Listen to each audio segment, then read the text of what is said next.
अगला दलाई लामा कौन होगा, इसको लेकर अब बहस छिड़ी हुई है। इसको लेकर अब भारत और चीन भी आमने सामने आ गए हैं।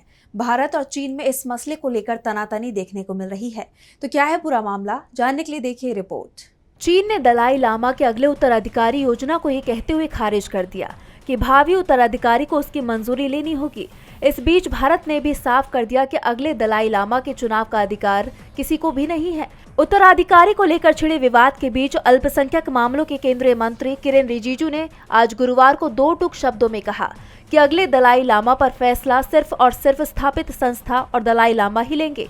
उन्होंने ये भी कहा कि इस फैसले में कोई और शामिल नहीं होगा। इससे पहले तिब्बती आध्यात्मिक गुरु दलाई लामा ने कहा था कि दलाई लामा संस्था जारी रहेगी और सिर्फ गादेन फोड्रंग ट्रस्ट को ही संस्था के भावी उत्तराधिकारी को मान्यता देने का अधिकार होगा।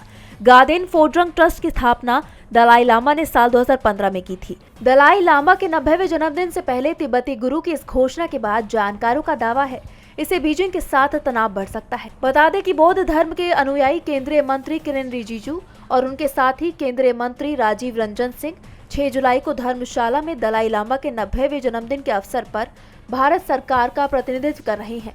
तिब्बतियों और बौद्ध धर्म की नालंदा परंपरा का पालन करने वाले सभी लोगों के लिए 14वें दलाई लामा सर्वाधिक महत्वपूर्ण है। वहीं दूसरी तरफ दलाई लामा के उत्तराधिकार योजना को लेकर चीन नाराज है।